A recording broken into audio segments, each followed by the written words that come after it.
힌트 들어갔지. 마지막. 이거 입으니까 어조비 같은데? 어조비. 의상을 좀 더 챙겨 왔어야 되는데. 자, 그럼 볼게요.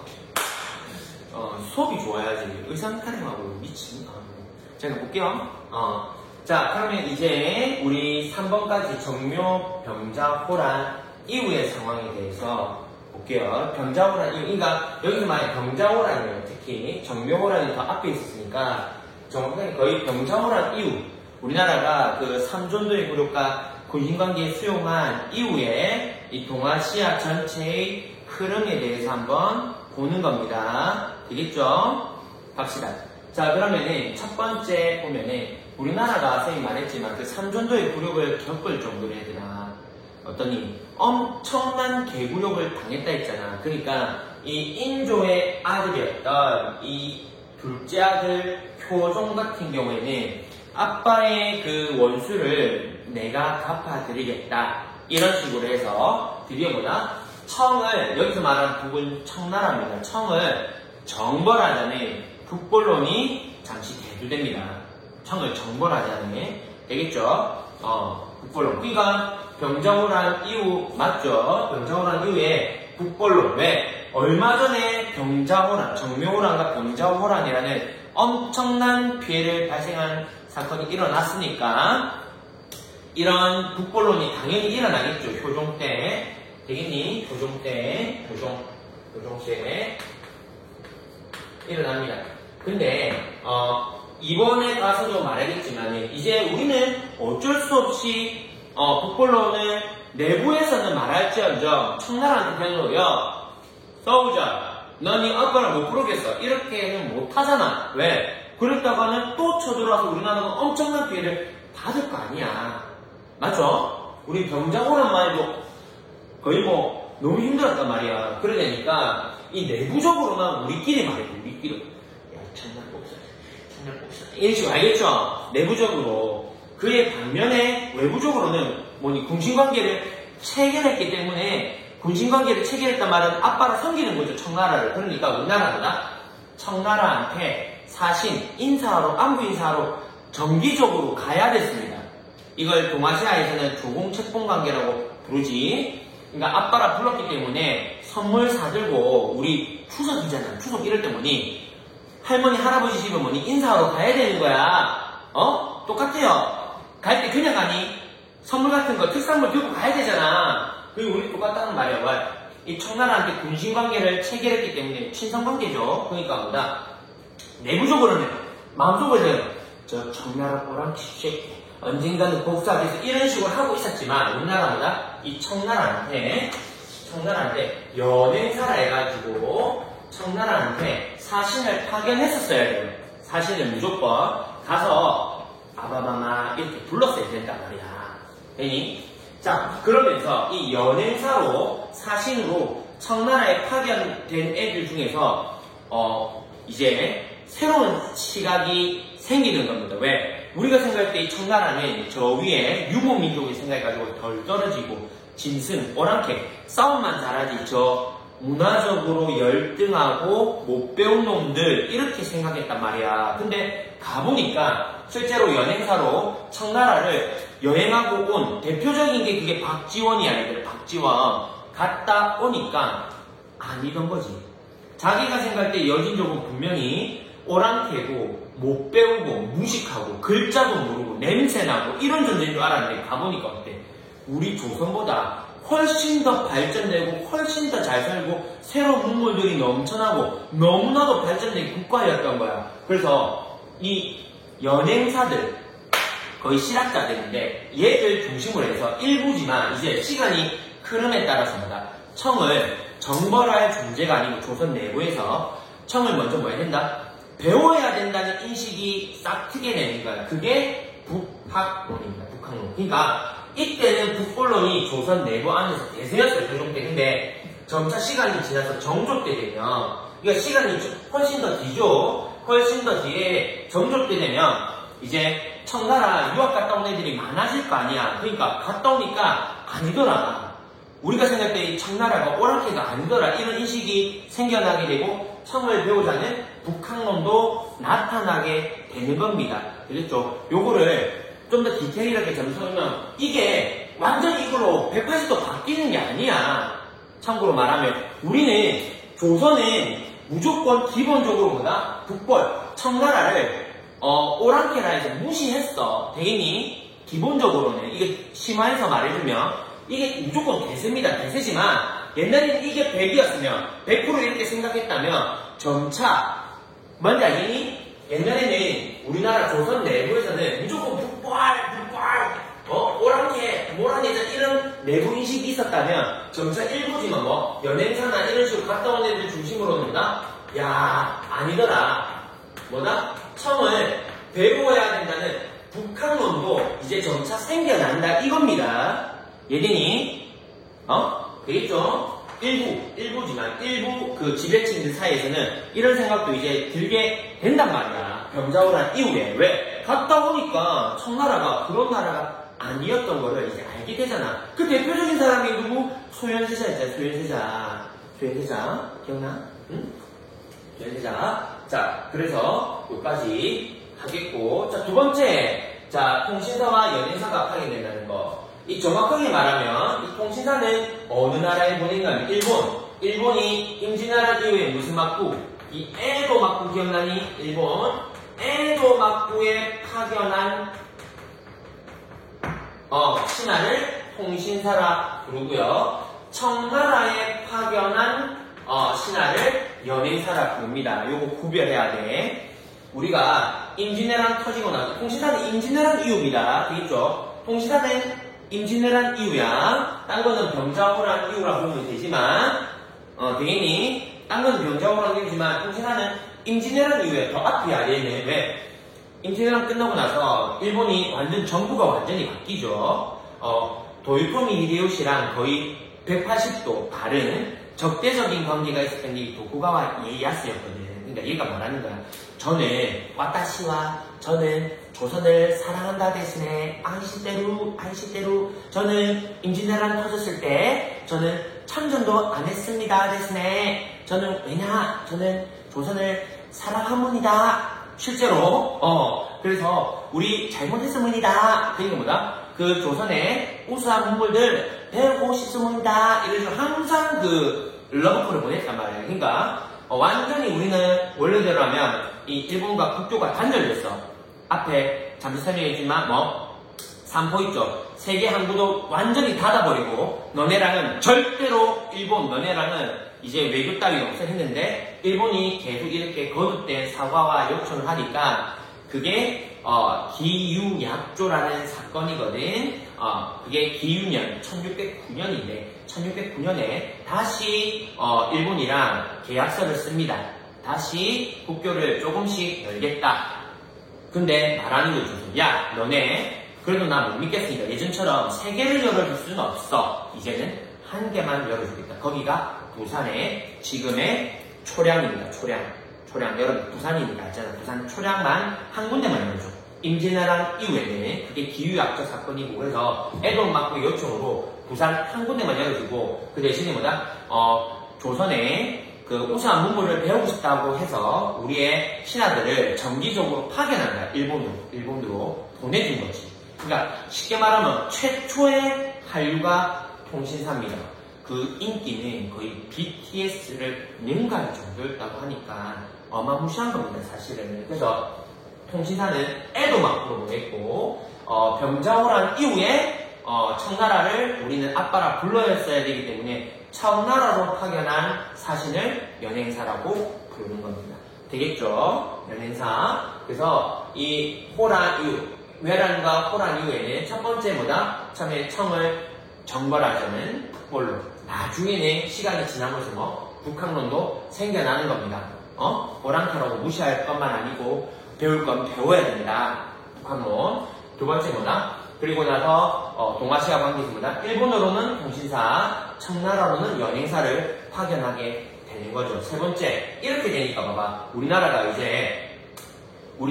이 동아시아 세계관이 변화하게 되는 겁니다. 우리나라가 이제 왜? 항상 우리는 그 전에는 임진왜란, 그러니까 병자호란 전에 이때는 어땠니? 항상 명나라 바라겠어.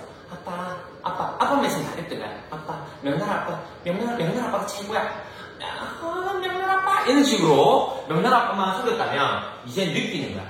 변화된 걸 왜? 청나라 가보니까 새로운 문물들이 너무 많았거든. 우리 교과서에도 소개되어 있지만 망원경, 천리경, 그때 천리경이었는데 망원경이나 자명종 있죠. 새로운 문물들이 막 들어오는 거야. 새로운 문물 들어오면 이게 뭐야? 눈이 이제 바뀌는 거죠. 보는 세상을 바라보는 시각이. 맞죠? 거기다가 서양 과학기술, 대표적으로 세계 지도, 그때 당시 세계 지도, 그게 뭐다? 곤여 만국 전도라는 게 있어. 곤여 만국 전도라는 세계 지도가 있단 말이지. 그게 들어오면서 뭐다? 우리는 항상 중국 중심에, 중국이 센터이고, 그 옆에 우리나라가, 2인자인 그런 세계관을 가지고 있다가 알고 보니 뭐야? 이 전 세계가 이렇게 넓었단 말이야. 이렇게 많은 국가가 있었단 말이야. 이런 세계관이 확장되고 넓어지는 겁니다. 되니 그 대표적인 유물이 뭐다? 그때 당시에 세계 지도였던 곤여 만국 전도 같은 게 이제 조선에 전해지게 되는 겁니다. 그러니까 세계관이 확장되는 거죠. 거기다가 서양의 과학기술을 봤을 때 이미 지구는 둥글고 자전한다. 이런 게 이제 들어오게 되는 거예요. 그러니까 세계관이 확장되는 게 느껴지니 이제 변화가 생기는 겁니다. 이 병자호란 이후에 우리나라에서도. 그러니까 항상 우리는 오로지 명나라만 아빠라 생각하고 명나라를 절개시하고 거의 종교 수준으로 떠받들었는데 그게 아닙니다. 왜? 하고 명나라는 이제 없잖아. 병자호란 이후에는 명나라는 멸망 없어요. 청나라가 전 세계 주인이 됐단 말이야. 그러니까 우리나라 같은 경우에는 이제 앞으로 지구는 둥글고 세상의 중심에 명은 없으니까 우리도 센터, 중화, 센터란 말이야. 센터. 그러니 우리도 조선이 전 세계의 중심이 될 수 있는 거 아니야? 이런 생각도 가지게 되는 거야. 왜? 이런 새로운 문물들이 들어오면서 우리도 청나라처럼 쟤들 오랑캐 쟤들도 오랑캐인데 센터 됐잖아. 일정 되니까 우리도 될 수 있는 거야. 그게 조선 중화주의라는 겁니다. 우리가 최고가 될 수 있잖아! 이런 거야. 되니? 그에 따라서 항상 중국 거. 메이드 인 차이나만 좋아하다가, 메이드 인 명이죠. 메이드 인 명, 정확하게 메이드 인 차이나만 좋아하는 우리나라가 있습니다. 우리 것에 대한 관심이 생기는 거야. 우리 것에 관한, 우리 것도 좋은 게 많구나. 그래서 나온 게 국학, 우리나라를 연구하는 국학 연구가 활발하게 되는 거예요. 세계관이 변화되는 거죠. 병자호란 이후에. 얘기는 그러니까 쌤이 우선 전쟁 결과가 중요하다는 거야, 얘들아. 우리 거. 그 대표적인 게 뭐냐면 참고로 말하면 김정호의 대동여지도. 대동여지도가 우리나라 지도죠. 우리 것에 대한 연구를 하는 거죠. 그하고 또 진경산수화라 들어봤어? 진짜 경치를 그리는 거. 우리나라의 경치를 그린 거야. 우리나라 옛날에 조선 초기나 조선 중기 1번, 2번 있죠. 조선 초기나 조선 중기 때는 항상 중국 명나라만 공경했기 때문에 그린 거 우리나라 그림을 안 그렸어. 가보지도 못한 중국을 상상하면서 그랬단 말이야. 중국, 명나라, 사랑해, 안가빌 중국 이러면서 이런 것만 그렸단 말이야. 그에 반면에 이제 요런 여러 가지 흐름을 통해서 우리도 세계의 센터가 될 수 있고 우리 것이 중요하고 해서 대동여지도나 되겠니? 이런 게 생기게 된 겁니다. 그게 국학, 우리 것을 연구하는 게 국학이라는 거예요. 되겠니? 자, 마지막으로 영토 분쟁도 발생해요. 영토 분쟁. 전부 다 영토 분쟁은 숙종 때 발생합니다.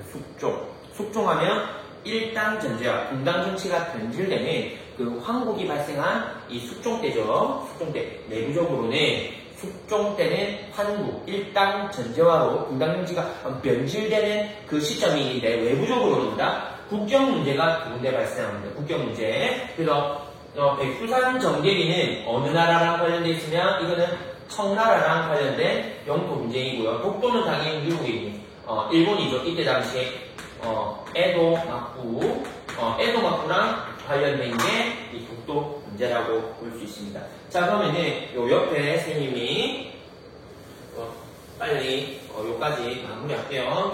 길어지냐? 미치겠네. 자, 그래서 백두산 정계리는 당연히 백두산 비석이 이렇게 글씨로 적혀 있는 거야. 백두산이 있는 거야. 백두산에. 백두산. 그래서 백두산 정계비야. 정계비. 근데 이 백두산 정계비에 뭐라 적혀 있냐면, 이쪽 어떻게 적혔냐면, 이렇게 적혀 있다면, 서쪽으로는 조선의 영토는 압록강이고, 가고 이게 문제입니다. 요게 포인트야. 여기가 포인트입니다. 여기가. 동쪽으로는 통운강이 조선의 영토다. 이렇게 적혀 있어. 백두산 정계비 비석에. 비석이라는 게 글씨가 적혀 있을 거 아니야.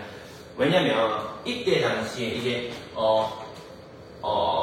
이 여진족은 얘들아, 우리나라 이쪽에 살던 애들이 여진족이잖아. 우리 이래 배웠잖아, 맞지? 여진족이 우리나라 이쪽에 살고 있었는데, 얘들이 결국에 뭐니? 나라가 점점 더 커져서 어디로? 얘들이 이제 중국 전체를 지배하는 청나라가 됐잖아. 이렇게 되고 나니까 이 수많은 여진족 애들이 여기로 뭐 안 사는 건 아니지만 대부분이 중국 본토로 다 이사를 간 거야. 왜? 여기가 훨씬 더 살기가 좋고 좋으니까 이쪽 다 이사해서 간 겁니다. 그러니까 여기는 비어있잖아. 이쪽 땅이 맞죠? 그러니까 아무도 없는 지역에 우리나라 사람들이 점차 넘어가서 이걸 정착하고 경작하고 살게 된 거지. 이쪽 지역을. 요쪽 지역, 알겠죠? 요쪽 지역을. 그러니까 청나라 입장에서는 나중에 다시 와보니까 어떻더라? 이 조선 사람들이 와서 살고 있더란 말이야. 왜? 여기는 지네들이 말하는 거 여진족, 즉 지네들의 마음의 고향인 곳이잖아. 그러니까 야 여기 우리나라 영토인데 조선 너네가 왜 살아? 이런 식으로 해가지고 이쪽 지역이 과연 누구 땅인지 경계를 정하자 이거야. 경계를 정하자. 경계를 정한 비석이 뭐다? 백두산 정계입니다. 조선과 청나라의 영토가 어디서 어디까지가 조선 영토고 어디서 어디까지가 청나라 영토인지 정하자. 대기니 그게 백두산 정계비란 말이야.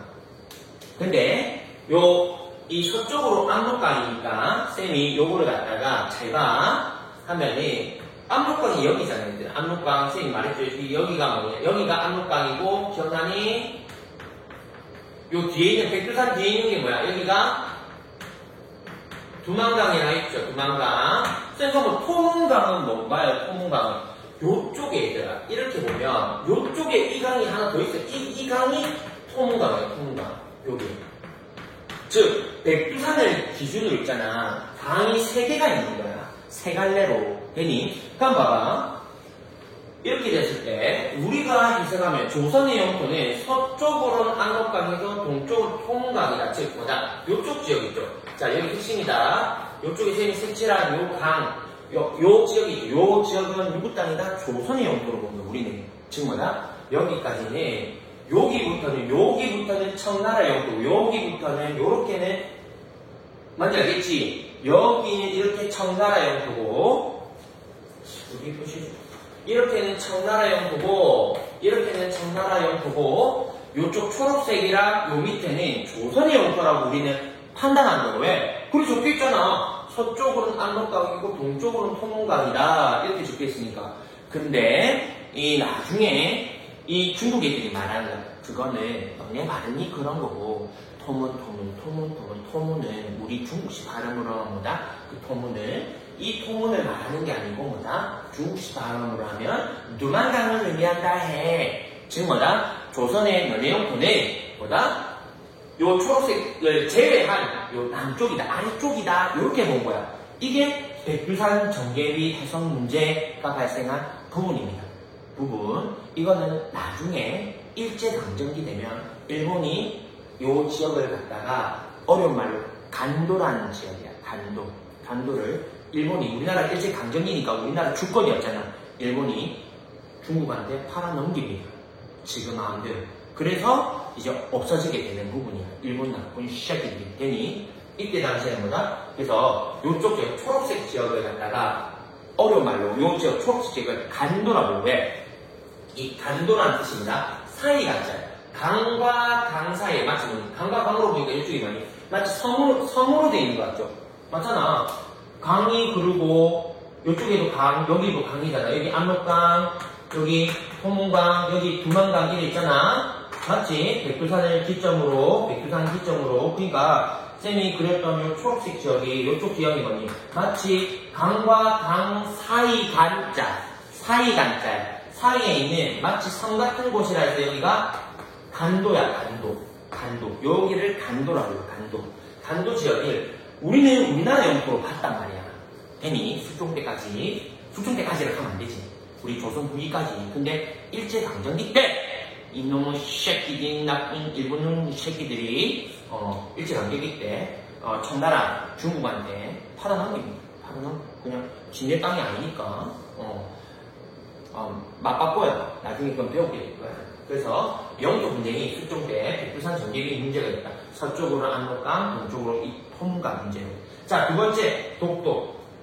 이 독도는 알죠? 독도는 여기가 있는 게 울릉도 다음에 옆에 있는 게 독도죠. 독도 같은 경우에 일본 어민들이 지 맘대로 와서 물고기 잡고 하더란 말이에요. 그래서 이때 당시에 우리나라 어부였던 안영복 선생님께서 개빡친 거야. 왜? 우리나라 영토에 일본 애들이 와서 불법적으로 물고기 잡아가고 하니까 우리나라 물고기 못 잡잖아. 우리나라 사람들이 이렇게 빡쳐가지고 이분이 직접 자기가 어디까지 찾아가서 일본의 에도마코까지 찾아가서 항의를 했습니다. 항의를 근데 약간 뻥을 쳤어. 뻥을 뭐라고? 나 조선의 관리인데 야, 왜 일본 사람들이 함부로 우리나라 영토인 독도에 와가지고 물고기 잡아가는가? 이런 식으로 따졌단 말이야. 그러니까 이때 당시 정부였던 이 일본의 에도마코 도쿄 정부가 지령을 내립니다. 지령을 앞으로 실제로 이 기록이 있어. 앞으로 이 독도는 조선의 영토니까 이렇게 말했어. 실제로 조선의 영토니까 일본 어민들은 여기 가서 물고기 잡지 마! 이렇게 말했단 말이야. 그거를 해내신 분이 누구다? 안영복 선생님. 그때 당시 어부야, 독도 문제. 그래서 숙종 때는 두 가지 영토 문제가 있었다. 청나라랑은 백두산 전개비 이 간도 문제. 강과 강 사이의 간도 문제. 하고, 일본이랑은 독도 문제. 그래서 안영복 선생님께서 일본 에도마코한테 확답을 듣고 오신 거죠. 대단하신 분이지. 그래서 일단 이 병자호란 이후에 있었던 동아시아의 특히 우리나라의 상황에 대해서 정리를 해봤습니다. 여러분 입장에서 또 하니까 병자호란 이후에 뭐다? 처음에는 북벌로 청을 정벌하는 의견이 대다수였지만 이 연행사를 통해서 청을 유학 갔다 오면서 일부지만 점차 어떤 세력이 생긴다? 청도 오랑캐가 아니고 먼저 배우자는 북한론도 조금씩 생겨난다는 거 알겠죠? 두 번째, 그리고 일본도 임진왜란 이후에 정권이 교체되죠. 완전히 도요토미 히데요시랑 반대에 있던 이 도쿠가와 이에야스는 일본의 우수한 문물을 배우고 싶었단 말이야. 그래서 우리나라한테 정식 다시 친해지자, 다시 친해집시다 하는 러브레터를 계속 보냈고 우리나라는 결국에 뭐다? 기유약조라는 다시 새로운 약속을 하게 되죠. 예전처럼 세 개가 아닌 항구 한 개만 열어주는, 그리고 뭐다? 일본이 요구한 신하를 보내주는 그 신하를 통신사 청나라로 가는 연행사라 불렀다. 되겠죠? 병자호란 이후야. 이건 임진왜란 이후고 얘만. 자, 그 다음에 조선의 세계관도 변하고 왜? 우리가 청나라를 가고 서해안 과학기술 이런 게 도입되면서 눈이 뜨이는 거죠. 눈이 세상이 오로지 중국, 명나라가 있는 것만은 아니었구나. 하고 명나라가 없어졌죠. 병자호란 이후에는. 명나라가 아예 멸망하고 난 이후에는 뭐다? 우리도 청나라가 오랑캐인데도 일장이 되었듯이 우리도 뭐다? 일장이 될 수 있다. 문화적으로 우리가 더 뛰어나니까. 이런 식으로 생각했단 말이에요. 그래서 뭐다? 나중에는 우리 것을 연구하는 북학 연구까지 가게 된다. 그리고 번외로 뭐다? 숙종 때는 청나라는 백두산 정개비 영토 문제, 그리고 일본이랑은 독도 영토 문제에 대해서 확답을 얻어낸다는 거. 이렇게 정리를 하면 이 대외관계를 1, 2, 3, 정묘, 병자호란 이후 모습까지 해서 4번까지 모두 다 정리를 하였습니다.